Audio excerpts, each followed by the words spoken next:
Welcome back to my channel, Mama. In today's video, we are talking about all of the ways that you can start showing up consistently for your business. So get comfy, get cozy, and let's chat.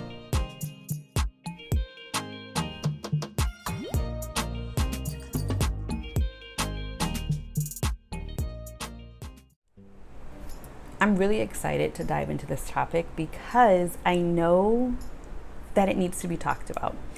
And I've come up with a really clever way of getting the message delivered to you. And so I'm calling this the ABCs of consistency. So let's start with A. A is accountability.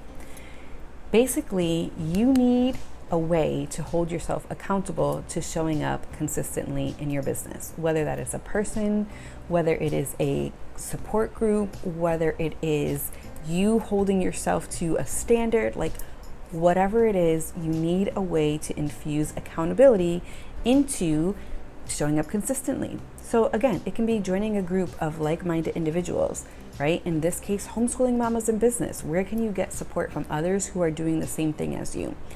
Another way of really infusing this accountability piece, though, that doesn't require outside support, meaning like, one-on-one or a community component, is saying you're going to do something and then doing it, following through and delivering, but not just saying it to yourself. The key here is that you need to say it to others, because let's just be honest here, right? As moms, we know that our word is gold, right? Like we're always, if I say something, I'm going to do it. I'm going to follow through. To other people, not so much to ourselves, right? We need to work on that. But for others, we're good. An example here is I have said to my YouTube audience, you can expect a video from me on Monday, Wednesday, and Saturdays. So I am making it my goal, like it has to be done. Monday, Wednesday, and Saturdays, videos are coming out because you are all expecting it from me. So figure out a way to infuse accountability into your routine. The second B is boundaries. Boundaries always feels like such a yucky word, and we all like cringe when we hear it because it requires effort, right? It requires a lot from us. But here's the thing, it's not enough just to set boundaries, we have to actually enforce boundaries. So if you say you're gonna work, right? Set boundaries so that your children and your family members, they can manage their expectations. They know when mommy's gonna work. They know this space is mommy's workspace. They know what they should be doing when mommy is working. They know what to expect during that time, right? If we set boundaries and enforce them, it becomes routine, and our children thrive with routine. Like when they know what to do, when they know what's expected of them, when they know what's coming, they are able to process it. And so that's what we wanna be doing, right? We wanna set boundaries and we wanna show up when we say we're gonna show up. So if Tuesdays and Thursdays is your work time from, 12 to 4, show up for that work time. And here's something that I just said on a training I delivered inside of my membership. We were talking about time management and this idea of us being our own business owners, right? And our own boss and having flexibility. And sometimes we push that. We push the envelope with that flexibility. And here's the thing, if you don't want flexible income, then you need to not have a flexible business, right? Which means you need to show up consistently for your business to produce the consistent income that you want for your business. So set the boundaries, but also enforce them. C is coming at you with a healthy dose of competition. I know, don't knock it until you understand what I'm saying, right? We all have healthy doses of competition in our day-to-day, even our children, right? When they compete in their sports. It's a healthy dose of competition. It's competition that encourages, that inspires, and that motivates. And so I think that there can be a healthy dose of competition among businesswomen, among mamas in business, among homeschooling mamas in business, right? When you surround yourself with others, like-minded individuals who are doing the same thing that you want to be doing or that you are doing, you're going to be encouraged by seeing her doing it, right? Because you want what she has. And not in an envious way, right? We all want the same thing, which is great, right? Profitable businesses and thriving homeschools. And so when we see other people show up to actually claim what's theirs, then we want to do that too. And so I think having a healthy dose of competition, whether it's joining a challenge whether it is joining a community, again, with other people doing the same thing as you so that you can see them do it and then get encouraged to do it yourself.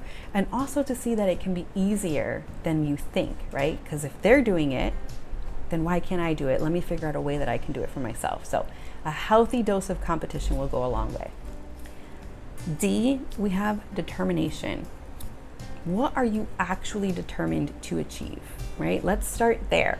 Let's not look at the day-to-day tasks and the action plans that you have to execute. Why are you doing that? What are you determined to achieve? For me, it was moving my family from Connecticut to Hawaii.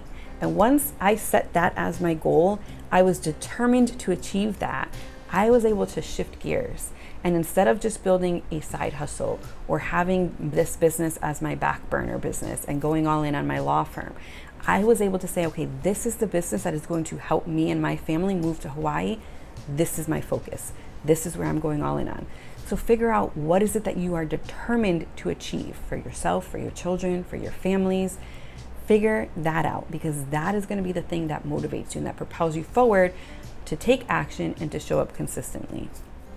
For E, we have extension. That's a weird word, right? Here's what I mean. If you want to show up consistently, the easiest way to do that is to understand that showing up for your business is just an extension of who you are. You are your brand. You are your business. If you are a work from home mom, like you have your own business, you run your business, you are a solopreneur, then you are your business.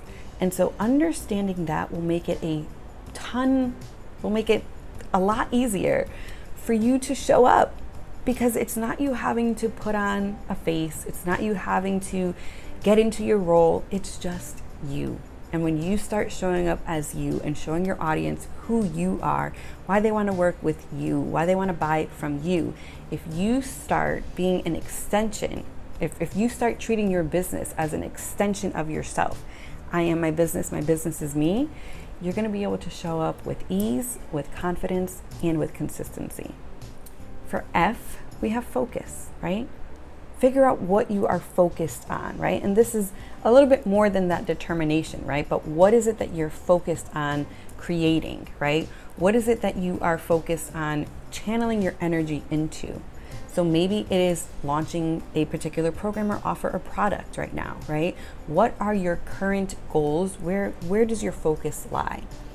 That's going to allow you to show up, because you're going to take the guesswork out of it. You're going to stop winging it. You're going to stop second guessing yourself. This is what I'm focused on. This is what I'm currently launching. This is what I'm currently trying to achieve. And so now I know I can reverse engineer how to actually achieve it. And that's what I'm going to do. And so then you start showing up consistently, because you're no longer wondering, what should I be doing today? We know exactly what we should be doing. So breaking up your goal, breaking up your calendar year into bite-sized chunks, right? Bite-sized goals that you can achieve. Not making the goal like, I want a profitable business. Making the goal smaller. This month, I want to sign 2 clients. This month, I want to increase my email list by 100 subscribers.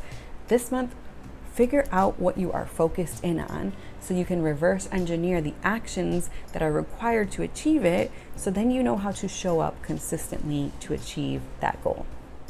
G is goals, right?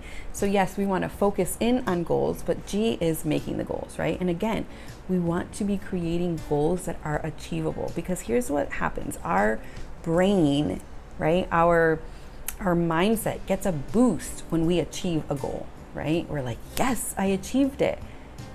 What else can I do?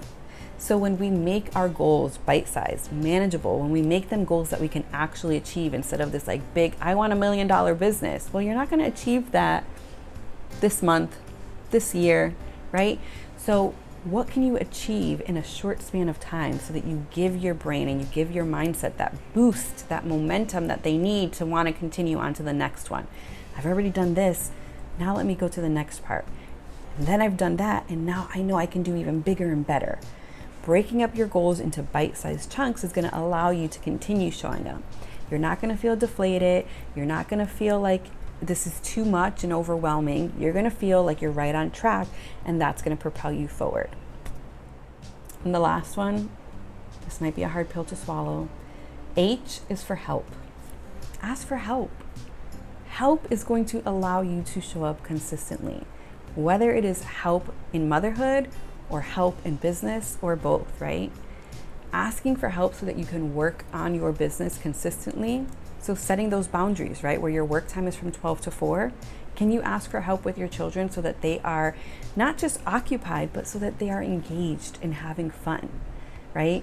You might be feeling guilty because while you're working, your kids are bored or they're on the screen or they're not doing much. So what if you asked for help? Whether that is a family member, your spouse, an older sibling, a college student or a high school student that can come over and watch them, a babysitter, a nanny, right? Seeing that asking for help is actually an investment into your business, and investing in your business is beneficial for your children. For me and my family and my business, this is our primary and sole income. So it is 100% beneficial for my children if I show up consistently into my business, right? And I have to see it that way, because otherwise I would want to prioritize my children 100% of the time. But seeing that prioritizing my business is actually prioritizing my children because it allows us to pay the bills and live the life that we live, now I can ask for help so that they're taken care of and my business is taken care of at the same time. So there you have it. These are the ABCs of consistency: accountability, boundaries, competition, determination, extension, focus, goals, and help. If you can figure out how to implement these 8 concepts into your day-to-day so that you can start showing up consistently for your business, it's going to make all the difference. And I just want to remind you that you can have a thriving homeschool experience and a profitable business at the same time. If you found this video helpful, I would love it if you gave us a follow, gave me a follow, gave this page a follow. I will link my latest YouTube video right here for you to check out. Again, I have more videos on the way. My goal is just to support you and all of the homeschooling mamas in business out there who are stronger than they think and capable of more than they know. I will see you in the next video, mama.